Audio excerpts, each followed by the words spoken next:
बिस्मिल्लाहिर्रहमानिर्रहीम अस्सलामुअलैकुम रीडर्स, कैसे हैं आप सब। उम्मीद करती हूँ सब खैरियत से होंगे। तो कैसा लगा आपको इस नावल का पार्ट 1 ओ मेरे यारा।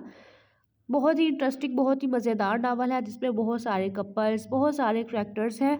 ये आर्मी बेस्ड है, फोर्स मैरिज, और सबसे बड़ी बात ये फ्रेंडशिप बेस्ड नावल है जो आजकल हर कोई पढ़ना चाहता है और हर कोई कहता है कि प्लीज़ फ्रेंडशिप बेस्ड नावल लिखें और आर्मी बेस्ड नावल लिखें। तो ये आर्मी बेस्ड ही है।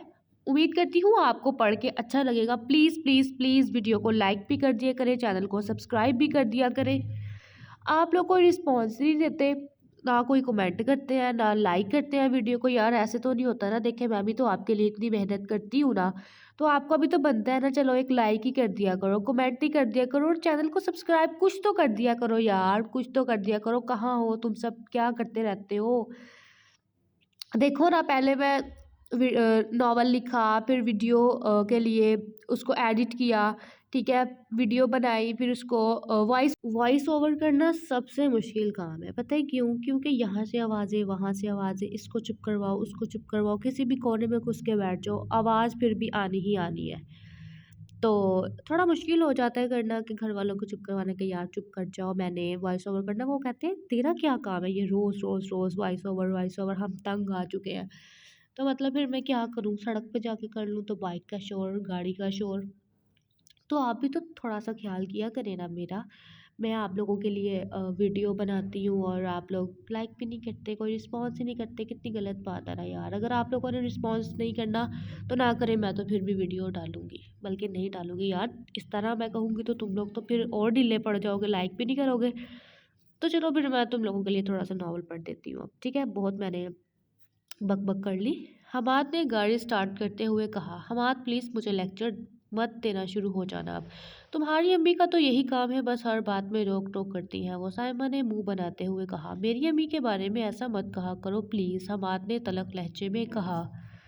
अब तुम अपनी अम्मी की वजह से मुझसे लड़ोगे हमाद। प्लीज़ साइमा, मुझे इस बारे में कोई बात नहीं करनी अब। बीच में कोई कोई लफ्ज़ मैं खा भी जाती हूँ कभी कभी, इग्नोर किया करें यार, खुद से डाल लिया करें लफ्ज़। हमाद कम अज़ कम अंदर तो आ जाओ, अम्मी क्या सोचेंगी। साइमा ने हमाद की तरफ गुस्से से देखते हुए कहा। ओफ अल्लाह, इतना ज़ुकाम हो गया, बोला भी नहीं जा रहा। साइमा, मेरी मीटिंग है ऑफिस में, मैं नहीं आ सकता। ये कहकर हमाद चला गया। मुझे पता है तुम लोग वैसे भी वॉल्यूम बंद करके पढ़ते हो, तो मैं कुछ भी पढ़ लूँ, क्या फ़र्क पड़ता है ना। लेकिन नहीं, मैं फिर भी वही पढ़ूंगी जो लिखा हुआ है। साइमा हील्स पहने मटकती हुई घर के अंदर चली गई। अस्सलामुअलैकुम। वालेकुम सलाम मेरी बेटी, आई है आज इतने दिनों के बाद। वैसे शादी के बाद कदर हो ही जाती है ना। साइमा की अम्मी ने उसे गले लगाते हुए कहा। मुझे लगता है मेरी अम्मी ने फिर भी नहीं मेरी करनी। साइमा सिर्फ अपने ससुराल पर नहीं बल्कि अपनी अम्मी के घर पर भी अपना ही राज रखती थी। हाय अल्लाह, अभी तक ये लोग पटाखे बजा रहे हैं, पता नहीं कब तक बजेंगे अब ये। हालांकि जब रात भी ख़त्म हो गई है। खैर, बदतमीज़ बच्चे। इसकी दो भाभियाँ जो हर वक्त यही दुआ करती थी कि साइमा इस घर में ना ही आए तो अच्छा है। तो आपने अच्छी नंद बनना है, ये नहीं हो कि आप बाद में अपने बंदे के साथ आओ तो भाभियाँ कि ये क्या आ गई है मुंह उठा के, कब जाएगी ये वापस, ठीक है ना। अच्छी नंद बनना है मेरी तरह। वैसे मैं अभी तक नंद नहीं बनी, मेरे भाई की शादी नहीं हुई। ये तुमने हील्स क्यों पहन रखी है साइमा, साइमा की बड़ी भाभी ने कहा। वैसे ही भाभी, मेरा दिल कर रहा था पहनने को, सब पीछे ही पड़ गए हैं। बेचारी साइमा, मैंने तो सिर्फ इसलिए कहा है साइमा तुमसे कि तुम इस कंडीशन में हो, तुम्हें हील्स नहीं पहननी चाहिए। वैसे उसकी भाभी ठीक ही कह रही है ना। अभी गिर गुड़ जाएगी तो फिर काम ही ख़राब होगा। जी भाभी, मैं जानती हूँ अब इस कंडीशन में हूँ तो क्या अपनी सारी ख्वाहिशात को ही मार दूँ। तुमसे भला कौन जीत सकता है साहिबा। उफ अल्लाह, साहिबा तो मेरे जैसी तो नहीं है। ये कहकर साहिबा की भाभी किचन में चली गई। बहस मत करो मेरी बेटी के साथ, इसके लिए कुछ खाने पीने का इंतज़ाम करो। अल्लाह, मेरी अम्मी होती तो मुझे जुतियाँ मारती कि तेरी हिम्मत कैसे हुई भाभी से ऐसे बात करने की। अम्मी ने साहिबा की तरफ मुस्कुराते हुए देखकर कहा। अम्मी, आपने अपनी बहुओं को बहुत डील दे रखी है। भाभी जान को देखे कैसे मुझ पर अपना रोब रखती है। अब ये रोब की गलती ना निकालना शुरू हो जाना, ठीक है। कभी कभी ना ऐसे होता है कि खुद से राइट नहीं कर रही होती, टाइपिंग नहीं कर रही होती, वो ना वॉइस से बोलती हूँ तो फिर लफ्ज़ ऐसे लिखे जाते हैं, ठीक है। वो बाज़ दफ़ा नहीं ठीक करने याद रहते। चलो कोई बात नहीं। क्यों बेटा, रोब क्यों रखती है वो? तुमने मुझे पहले ये बात क्यों नहीं बताई? मैं अभी भाभी जान को फ़ोन करती हूँ, साहिबा की अम्मी ने सर्द लहजे में कहा। ये होती है लड़की डंडे। छोड़े ना अम्मी, मामी जान की तो आदत है ये सब करने की, मगर आप जानती है ना अपनी बेटी को सबको आगे लगा कर रखती है, साहिबा ने हंसते हुए कहा। हाँ हाँ सही है, तुम ज़्यादा मुँह ही मत लगाया करो वहाँ हर किसी के। ये क्या था? अपने कमरे में ही रहा करो और बस आराम किया करो। वैसे भी साहिबा आराम ही तो करती है। अच्छा अभी ये बताएं, आप ही नहीं आई क्या? काफ़ी दिन से मेरी बात भी नहीं हुई उनसे। नहीं, काफ़ी दिन से उसने चक्कर नहीं लगाया। तुम कॉल कर दो, वो भी आ जाएगी थोड़ी देर के लिए। साहिबा ने अपने बहनोई को कॉल की और यहाँ पर आने का कहा। उफ़ल्ला, आगे बहुत मज़ा आने वाला है। इसका बहनोई तो पहले ही साहिबा पर लड्डू हुआ फिरता था और उसे आने का तो मौका चाहिए था। उफ़ल्ला, कैसा घटिया बहनोई है। साहिबा की अम्मी ने हम हाथ पर न जाने किस तरह के तवीज़ करवाए कि वो साहिबा की तरफ खींचा चला आया। शादी से पहले साहिबा भी अपने बहनोई के साथ बहुत फ्री हुआ करती थी, उसके साथ बाहर घूमने जाया करती थी और घंटों वक्त बिताया करती थी। ओह अल्लाह, इस जुकाम ने तो मुझे पागल कर दिया है। भाभी रहने गई है क्या आप अपने घर? मिराल ने खाना खाते हुए अम्मी से कहा। मुझे तो कुछ नहीं बताकर गई वो, हमाद कह रहा था कि शाम को वापस आ जाएगी, अम्मी ने जवाब दिया। ये अच्छी फैमिली है यार, आपसे इजाज़त लेकर जाना चाहिए भाभी को। भाभी अपनी मनमानी करती है, वो कहाँ इजाज़त लेगी, वो तो अपने आप को ही सब कुछ समझती है। उससे इजाज़त लो, तुम लोग पागल, उससे इजाज़त लो। अल्लाह, ये मेरी माँ पता नहीं क्यों इतने बर्तन ऐसे करती है। इनको पता भी है मैं वॉइस ओवर कर रही हूँ ऊपर कोने में बैठ के, फिर भी क्या करूँ मैं? अब छत पे चली जाऊँ क्या? तुम दोनों के सामने ही है सब कुछ, मैं क्या कह सकती हूँ? अम्मी ने उदास लहजे में कहा। बेचारी सास। अब्बू से कहे कि अपनी भांजी को समझाए, दिन के 1 बजे तो मोहतरमा नीचे उतर कर आती है और फिर उनके लिए नाश्ता बनाओ। ये कोई तरीका नहीं है, वैसे ये गलत है ना? वो बहू है इस घर की और उसे अपनी जिम्मेदारियों का कोई एहसास ही नहीं है। नीदा ने सर्द लहजे में कहा। हमारी अम्मियाँ तो हर वक्त ताने ही देती रहती है कि घर अगले घर जाके ये भी करना वो भी करना, तुझे तो कुछ नहीं आता ये वो। हमारी माएँ तो कभी भी हमें ना कहेगी भैया आराम करो कमरे में बैठ के। अगर ससुराल में जाके ससुराल वालों की गलती हुई तो हमारी अम्मा अब्बा ने कहना भाई तेरी गलती है ना? तुम दोनों इस मामले में ना पड़ो, मैं नहीं चाहती मेरी बेटियों को कोई कुछ भी कहे, मैं सब देख लूँगी, तुम बस अपनी पढ़ाइयों पर तवज्जो दो। ये मेरी अम्मी की लाइन है, कसम है ये मेरी अम्मी की लाइन है। अच्छा फैमिली में जश्न का समा था। एक तो ये मोहल्ले के बच्चे इतने को बदतमीज़, दिल करता है इनको जूतियाँ मारूं। छत पे चढ़ जाते हैं और शोर शोर शोर करते हैं। हर तरफ धूप मची हुई थी, पूरा घर मेहमानों से भरा हुआ था। हर कोई मुबारकबाद के साथ साथ मिठाई और तोहफ़े लेकर आ रहा था। हमारे लिए तो कोई नहीं लाया कभी। तरह तरह के पकवान पक रहे थे और कैसे न पकते भाई, आज उनके 2 बेटों को उनकी कामयाबी की मंजिल मिल गई थी। बहुत मुबारक हो भाई ताहिर शाह, दोनों बेटों की नौकरी की। जी जी खैर मुबारक। उफ़, हाय! आइए अंदर आइए। आइए अंदर आइए, बहुत मुबारक हो भाई साहब। ताहिर शाह के बहनोई इकबाल साहिब और बहन ने इनको दोनों बेटों की नौकरी पक्की होने पर मुबारकबाद पेश की। कहाँ है मेरा शेर भतीजा? ओए होए, साड़ी फूफियाँ थे। चलो खैर छोड़ो। फूफा बल्किस बेगम ने घर में दाखिल होते हुए कहा। आए अंदर तो आए पहले, फिर अपने भतीजे से भी मिल लीजिएगा, ज़रीन बेगम ने कहा। आज खास मैं अपने भतीजों से मिलने के लिए आई हूँ। अल्लाह का बड़ा करम है, मेरे भतीजे फ़ौज में भर्ती हो गए। Oh my God! और हमारे यहाँ पे भाई बाहर चले जाते हैं और तो कुछ नहीं होता, फ़ौज में हो गए वो ज़रूरी भर्ती। 1-1 बजे तो सो के उठते हैं नालायक। बहुत बहुत मुबारक हो भाभी जान। अफशा और रस्का ने भी ज़रीन बेगम यानी अपनी भाभी को मुबारकबाद दी। बहुत शुक्रिया बेटा। शाइस्ता पानी लेकर आओ सबके लिए, ज़रीन बेगम ने शाइस्ता को आवाज़ देते हुए कहा। इन्होंने तो अपनी काम वाली को आवाज़ दिया था, साड़ी अम्मियाँ सानू आवाज़ देते थे पानी लेके आ।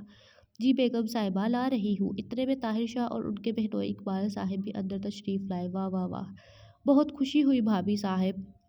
है अच्छा, बहुत खुशी हुई भाई साहब, मुझे तो जैसे ही खबर मिली मैं तो दौड़ी चली आई और पहले आपके पास आई हूँ। मैंने कहा पहले बड़े भाई साहब के पास जाऊँगी। हाँ बनता भी यही था वैसे, फिर हातिम भाई के घर जाऊँगी उन्हें मुबारकबाद देने के लिए। अभी फूफा ज़रूर रिश्ता मांगेगी देखना। हातिम भाई और रानिया भी यहाँ पर ही आएंगे, आज हम मिलकर जश्न मनाएंगे। जरीन बेगम ने मुस्कुराते हुए कहा। बच्चिया ने बाज आना कसमें। अस्सलामु अलैकुम फुप्पो, माहिर ने टीवी लाउंज में दाखिल होते हुए कहा। कसमें मेरा जुकाम। आए वालेकुम सलाम मेरा प्यारा बच्चा, हमारी फुप्पो तो कभी भी ऐसे नहीं कहती। फुप्पो की जान, ओ माय गॉड। फुप्पो ने माहिर को गले से लगाते हुए कहा। बहुत बहुत मुबारक हो मेरी जान। मेरी जान कुछ बोलता ही नहीं, मैं लिख देता। खैर मुबारक फुप्पो। अस्सलाम वालेकुम फुप्पो है कि नहीं, मेरे सलाम लैनिए। अस्सलाम वालेकुम फुप्पा जी, कैसे हैं आप? असं तो मेरे पप्पा को सलाम नहीं लैंदे, मैं तो जिथे बैठे उत्थे भी नहीं जाती। माहिर अपने फुप्पा जी से भी बहुत एहतराम के साथ मिला। माहिर बहुत ही अच्छा लड़का था, सबकी बहुत इज्जत करता था। असी भैड़े और इसी वजह से वो आज इस मुकाम पर पहुंचा था। बहुत अच्छे। माहिर 24 साल का था। अच्छा, मैं 23 की हूँ, सॉरी 22 की हूँ, अब 23 की हो जाऊँगी। पठानों सा सुर्खों सफ़ेद रंग, पुरकशिश तीखे नकूश, भूरी चमकदार आंखें। हाय हाय सतवा रंग, मगर थोड़ा मगरूर था, अकड़ू, बदतमीज। ज़्यादा किसी से बात भी नहीं करता था, बस अपने काम से काम रखता था। तो हम भी अपने काम से काम ही रखते हैं। माहिर एक ही भाई था और एक माहिर की बहन रमशा थी जो यूनिवर्सिटी से बीएस इंग्लिश कर रही थी। मैंने भी बीएस इंग्लिश किया अभी रिसेंटली और मुझे बहुत जल्दी डिग्री भी मिलने वाली है गाइस। ओके, आपकी आर्टर ने बीएस ऑनर किया है इन इंग्लिश यानी कि लिटरेचर और लिंग्विस्टिक में। और माहिर की नौकरी फौज में हो गई थी। ठीक है, बिल्किस बेगम की बेटी अफशा, जिसकी नजर सिर्फ माहिर पर थी। बदतमीज कहीं की पुप्पो, बाबू के बेटे पे देखो जैसे दौड़े दौड़े के डोरे क्या होते हैं वो डाल रही है। मगर माहिर ने उसे आँख मगर माहिर ने उसे आँख भी नहीं देखा। माहिर बेटा कब से स्टार्ट है आपकी ट्रेनिंग? माहिर के फूफा इकबाल ने कहा। फूफा जी 2 दिन के बाद ही हमारी ट्रेनिंग स्टार्ट है। मैं और असमत कल यहाँ से रवाना हो जाएंगे शाम को। हाय अल्लाह जी, हाय एम बैक। वॉइस मैंने बंद कर दी थी। दोबारा स्टार्ट करते हैं। अभी माहिर ये बता ही रहा था कि इतने में असफद और उसकी फैमिली भी आ गए। असफद की फैमिली में इसकी अम्मी रानिया बेगम और अबू हातिम शाह और उसके 2 जुड़वा भाई अयाद और ज़ियाद थे। वाओ, क्या आप में से है कोई जुड़वा? असफद माहिर के चाचू का बेटा था। दोनों हम उम्र और जिगरी दोस्त भी थे, एक ही स्कूल कॉलेज में पढ़े थे और अब भी दोनों की नौकरी फौज में लग गई थी। रब ने सिर्फ मुखालिफ को क्या खूब बनाया था, मगर इस कुब्र को देख के लगता था कि शायद मिस्टर यूसुफ के हुस्न का काफ़ी हिस्सा इसमें सिमट आया हो। ओ अल्लाह। असफद की उम्र भी 24 साल थी। वो माहिर से 2 बार छोटा था। हर वक्त मजाक मस्ती, गुलाबी लबों पर मुस्कुराहट जैसे हर वक्त सजी रहती थी। सफ़ेद रंग, ब्राउन आंखें, लंबा कद। अरे मेरा एक और बहादुर बेटा आ गया। कैसी है आप पुप्पो? असफद ने पुप्पो की तरफ बढ़ते हुए कहा। मैं ठीक हूँ मेरा बच्चा, तुम कैसे हो? और बहुत बहुत मुबारक हो तुम्हें। और बहुत शुक्रिया पुप्पो। यार मैं बोर हो जाती हूँ ऐसे बोल बोल के। असफद ने पुप्पो की तरफ, यार थोड़ा इस तरह भी तो कर लेते हैं ना, क्या हो जाएगा, क्या कर लोगे तुम लोग? हाँ, क्या चपेड़े मारोगे मुझे? मोबाइल से निकल के मारो। असफद भाई तुम्हारे दोस्त इंतज़ार कर रहे हैं, तुम दोनों का जल्दी से आओ बाहर। ज़ियाद ने अंदर दाखिल होते हुए कहा। जाओ बेटा, देखो दोस्तों को और अपनी अम्मी जान से कहकर उनके लिए भी खाना लगवाओ, माहिर के अब्बू ने कहा। रानिया बेगम और हातिम शाह भी बिल्किस बेगम से मिले। तो की हो गया, मिलना ही सी, लिखना ज़रूरी सी है। बिल्किस बेगम ताहिर शाह और हातिम शाह की इकलौती बहन थी। बिल्किस रानिया बेगम से थोड़ा जलती थी, तौबा या अल्लाह। इसलिए उसने सिर्फ अपने भाई को इनके बेटे की मुबारकबाद दी और अपने दोनों भाइयों के साथ मीठी मीठी मीठी मीठी बन उनसे बातें करने लगी। रानिया बेगम और जरीन वहाँ से उठकर किचन के मामलात देखने लगी। हाय गाइस, मुझे मेरी अम्मा बता के गई है कि रिश्ता देखने आने वाले हैं चाचू का। मेरे एक चाचू है, इटली होते हैं, मतलब 7 साल बाद वो आए थे पहली बार मई में, और वो जून में चले गए थे। ठीक है, फिर उसके बाद मेरे दादा की डेथ हो गई थी दिसंबर में, तो अब वो आ गए थे। और दादा की डेथ हुई थी 11 दिसंबर को और वो आ गए थे 15 दिसंबर को। शायद उनको फ़्लाइट वगैरह नहीं मिली इसलिए वो आ नहीं सके 11 को। तो वो आ गए थे, तो अब हम उनका रिश्ता ढूंढ रहे हैं, उनकी शादी करनी है, तो कहीं मिल नहीं रहा अच्छा जो हमें जिस तरह की लड़की चाहिए। अगर आप कोई है तो फिर प्लीज़ ज़रूर मुझे कमेंट में बताना, ठीक है? हम आ जाएंगे आपके घर। ठीक है, ठीक है, ठीक है, ठीक है ना? जाओ जाओ बेटा, मिलकर आओ रमशा से। अफशा और इसका दोनों रमशा के कमरे की तरफ चली गई। मैं सोच रही हूँ रिकॉर्डिंग हो, मैं नॉवल जो है वो लगा दूँ अपलोडिंग पे। देखो मेरी अम्मा भी बोल रही है कि नीचे आ, मर जा नीचे आके। लेकिन मैं क्या करूँ गाइस, आप लोगों के लिए रिकॉर्डिंग भी तो करनी है ना। फिर आप लोग बदतमीजियाँ करना शुरू कर देते हैं कि नॉवल नहीं दे रही, नॉवल लाइक तुसी करना नहीं होता। हाय! मैं तो थक गई बोल-बोल के। अब ये दोनों मुझे लग रहा है मुझे कोई असिस्टेंट रखना पड़ेगा ये वॉइस ओवर करने के लिए। मुझसे नहीं होती है वॉइस ओवर। क्या बोलो, बोलो, बोलो, मुझसे नहीं बोला जाता। मैं चुप रहने वाली लड़की हूँ। बल्कि इस बेगम सोच रही थी कि दोनों के बेटों के मैं अपनी-अपनी एक बेटी दू यार उसने ज़रूर उनको दे दिया बेटी, हमें हमारे चाचू के लिए दे दी। कितनी पागल है यार, इटली होता है लड़का, इतना कमाता है, इतना अच्छा। मैं इतना अच्छा रखूँगी चाची को। ये अभी बहीर और असवद को दे रही है अपनी बेटी। कितनी मैंने बकवास कर ली है।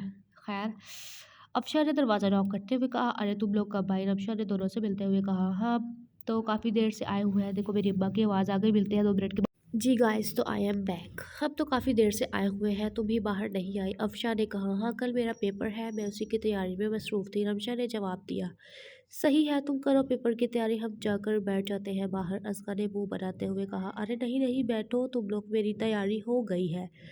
रमशा बहुत खुश इख्लाक़ लड़की थी। गाइस मैं भी बहुत खुश इख्लाक़ हूँ, आपको अंदाज़ा तो हो ही गया होगा ना मेरी बातों से, मेरी और भी बहुत चीज़ों से, ठीक है ना। अब चलते हैं अपने नावल की तरफ। मैंने सुना था तुम लोग कुछ दिन पहले शॉपिंग पर गए थे, दिखाओ क्या क्या लेकर आई हो। अफ़शा ने रमशा की अलमारी की तरफ देखते हुए कहा, हाँ मैं बहुत कुछ लेकर आई थी, क्योंकि मैंने यूनिवर्सिटी जाना होता है, मुझे रोज़ पहनने के लिए प्यारे प्यारे कपड़े चाहिए होते हैं, इसलिए मैं जब भी चाहती हूँ काफ़ी ज़्यादा शॉपिंग कर लेती हूँ। अब देख लेना इस अफ़शा की ना, रमशा की अलमारी पे नियत पड़ जाती है, उसके कपड़ों पे नियत पड़ जाती है। देख लेना आप लोग गाइस। रमशा ने अलमारी में से अपने कपड़े निकालते हुए कहा, रमशा भी पागल है जो दिखा रही है इनको। अरे वाह, ये तो बहुत ही प्यारे हैं सारे कपड़े। अफ़शा और अस्का शीशे के सामने खड़ी हो गई।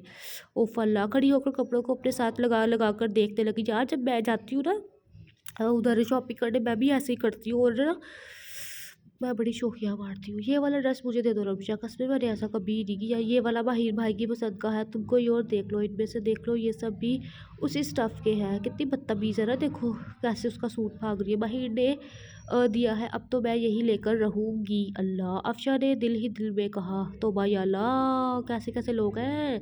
नहीं रमशा, मुझे यही वाला पसंद आया है। अफ़शा ने बेचारा मुँह बनाते हुए कहा, ले भई रमशा, ये तो मैं नहीं दे सकती, मगर जब भी मेरा मार्केट चक्कर लगेगा तो मैं तुम्हें ऐसा ला दूँगी। यहाँ पे मैंने अफ़शा लिख रहा था, रमशा लिख दिया है।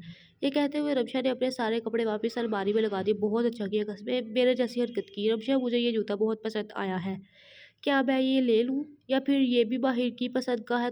पता है मेरी भी कज़िन्स वगैरह आती है ना, मैं भी उनको शौकिया मार मार के कपड़े दिखाती हूँ। फिर जब वो अपने घर चली जाती है ना, तो मुझे मैसेज करती है, यार हमारा भी ये ऑर्डर कर दो, हमारा भी ये ला दो। मुझे इतना गुस्सा चढ़ता है, मैं कहती हूँ ये ना आउट ऑफ स्टॉक है, अभी नहीं आया। हाँ, ऐसे ही करना चाहिए गाइस। रमशा ने बाकी चीज़ें भी उठाकर अलमारी में रख दी। अफ़शा मुँह बनाकर बैठ गई। मैं भी ऐसे ही करती हूँ। रमशा आ जाओ, खाना खा लो, सब लोग बुला रहे हैं तुम्हें। अब इसके नखरे देखना गाइस। ज़िया ने रमशा के कमरे का दरवाज़ा नॉक करते हुए कहा, कब ये रिकॉर्डिंग ख़त्म हो रही है यार। हाँ हाँ, आ रहे हैं हम बस। रमशा ने दरवाज़ा खोलते हुए कहा, क्या आप आज ही सारी किताब हिफ्ज़ कर लेंगे रमशा मैडम? क्या आप आज ही सारी किताब हिफ्ज़ कर लेंगी रमशा मैडम? ज़िया ने रमशा को तंग करते हुए कहा, हाँ आज ही पढ़ा है मैंने सब। रमशा ने ये कहकर हंसते हुए दरवाज़ा बंद कर दिया। अब देखना फूफो की बेटियाँ कैसे शक करेगी रमशा पे। ज़ियान भी हंसता हुआ वापस चला गया।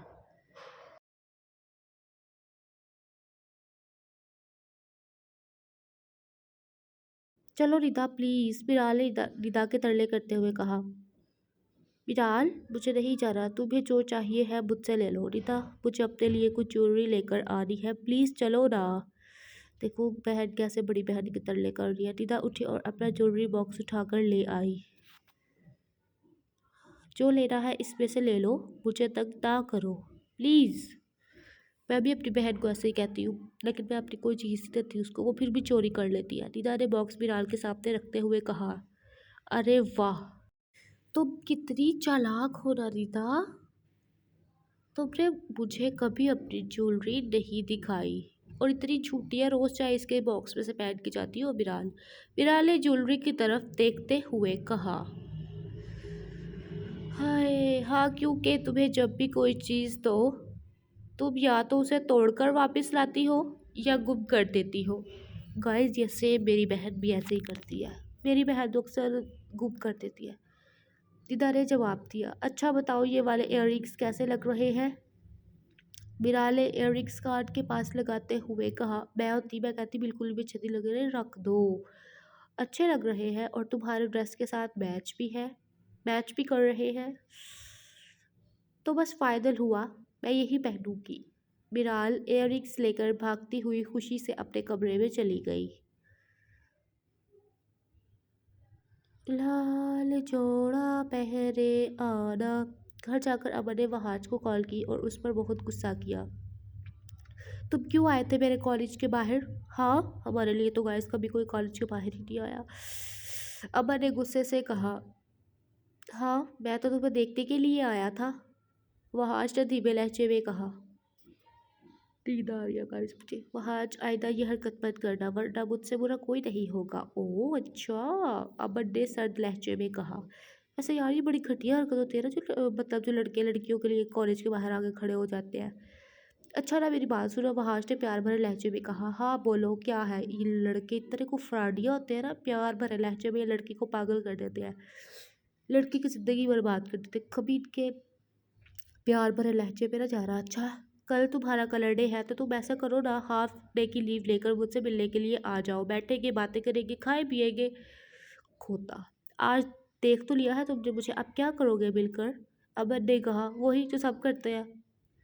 हाँ यार अमन प्लीज़, अगर तुम कल मुझसे मिलने ना आई तो मैं तुमसे कभी बात नहीं करूँगा। गाइस ये ऐसे ही इमोशनल ब्लैकमेल करते हैं, कसमें ना गला चढ़ा आया करो। ये कहकर वहाज ने कॉल बंद कर दी। अमन ने मोबाइल गुस्से से बेड पर दे मारा। हाय अल्लाह, मैं होती तो कभी भी अपना मोबाइल ऐसे बेड पे रखती कि मारती। मैं तो अपने मोबाइल को अपने सीने से लगा के रखती हूँ, उसको चूपती हूँ, क्योंकि यही मेरी ज़िंदगी है और यही मेरा सब कुछ है। यार मोबाइल बेड में मारूंगी तो टूट जाएगा, तो आप लोगों के लिए नावल कैसे रिकॉर्ड करूँगी, नावल कैसे लिखूँगी? समझ रही हो ना मैं क्या कह रही हूँ? मोबाइल क्यों फेंका तुमने? बिनाले कपड़े में दाखिल होते हुए कहा। नाक मेरा फुल बंद हो गया, पता नहीं कैसे बोल रही हूँ। वहाज की कॉल आई है, कह रहा है कल मुझसे मिलने के लिए आओ। अब मैंने उदास लहजे में कहा। क्यों, कल क्या है? क्यों मिलना है उसने? कोई वजह? बनाले हैरानगी से कहा। अल्लाह ही जाने क्यों मिलना है, मैं तो तुमसे यही कहूँगी कि मत जाओ, पता नहीं क्या इरादे हैं उसके। सही कह रही है यार, बहनें कभी बहनों का गलत नहीं सोचती, ठीक है ना? अगर वो कह रही है मत जाओ तो मत जाओ, उसको कोई वाइब्स आ रही है यार, मत जाओ। हाय ये बताओ कल पहनना क्या है? मुझे नहीं पता, मैं बिलाल को कॉल करती हूँ, उसे पूछती हूँ वो क्या पहन रही है, फिर हम भी कुछ वैसा ही पहन लेंगे। ठीक है तुम बिलाल को कॉल करो, इतने में अभी की बात सुनकर आती हूँ। यार हम दोस्त से भी ऐसे ही करती थी, डिसाइड करती थी कि यार कल यूनिवर्सिटी क्या पहन के जा रहा है, और फिर सारे मतलब एक थीम रखती थी कि यार ये पहन के जा रहा है, कुर्ता शलवार पहनना है या फ्रॉक पहनती है या कुछ और पहनना है, या कुछ और या कुछ और या कुछ और। ओके क्या कर रही हो बिलाल? कुछ नहीं, बस कल के लिए तैयारी कर रही हूँ। तुम बताओ क्या हो रहा है? बिलाल ने कहा। हम भी यही सोच रहे थे कि क्या पहने।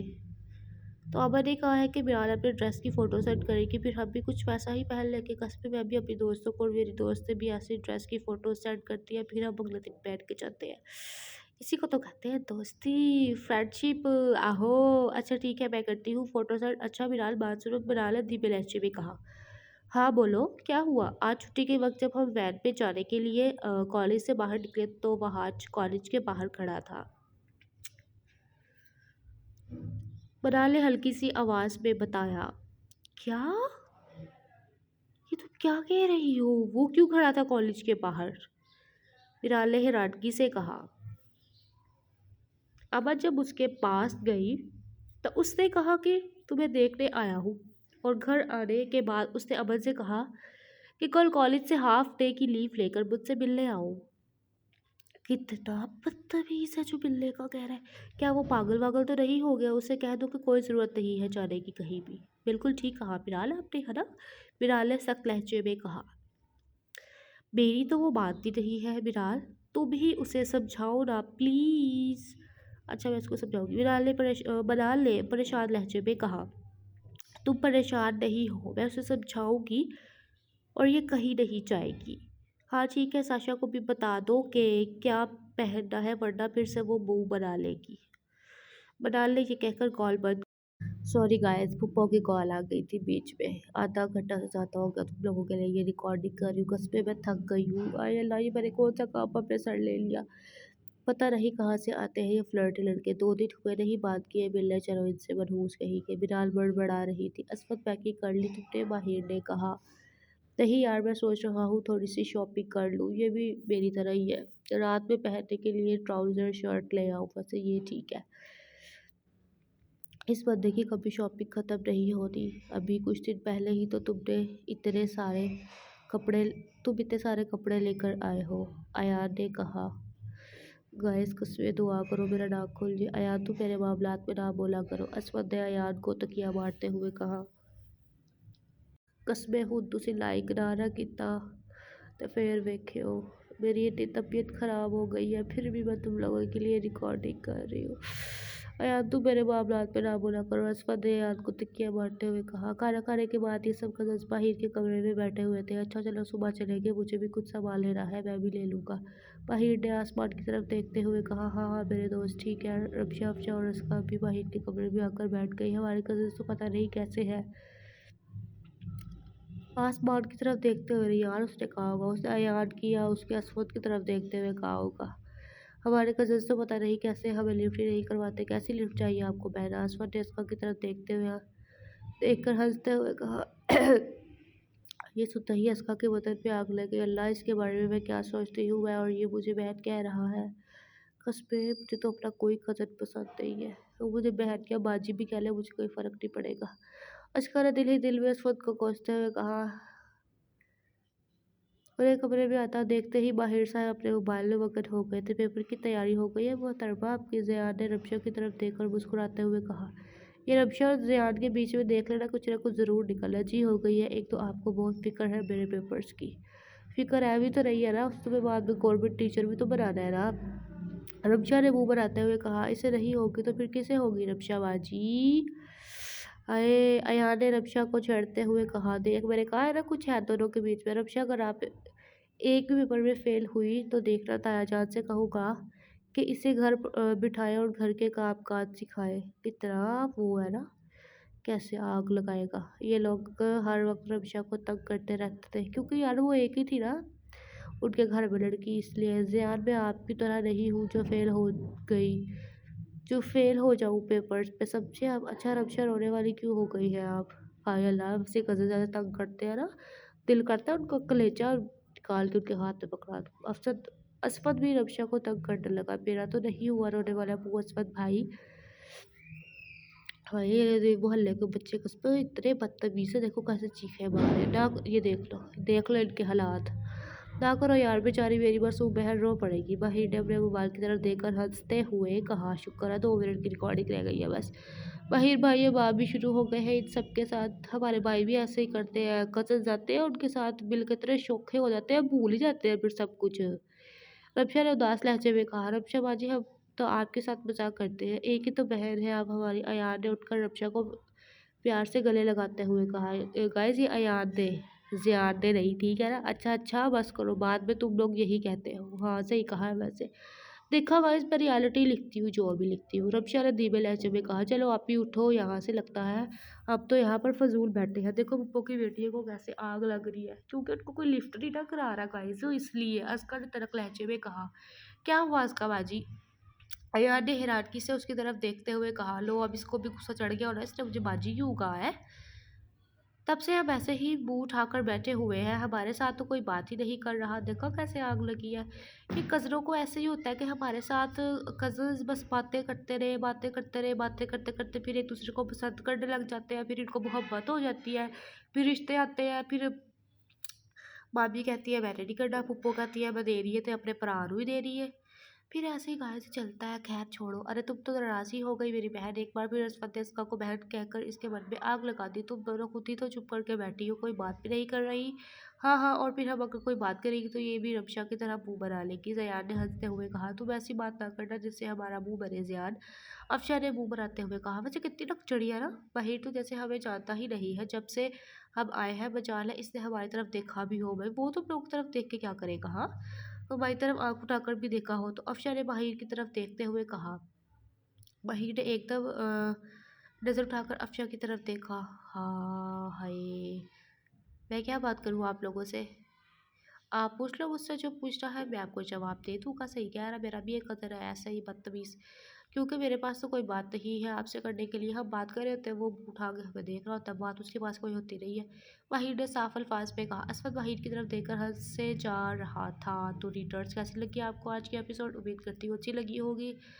ਹੁਣ मेरा मुँह इतना दर्द करते है ना, ਹੁਣ मैं सौन लगी हाँ। ठीक है, मिलने अगली वीडियो च। हले भी 55 मिनट पे ने, थोड़ा और बोलना है। गाइस अगर तुम इस वीडियो को लाइक ना किया तो कसम मैं थोड़े घर आई यार, थोड़े दरवाजे पिट पिट के मैं चले जा रहे।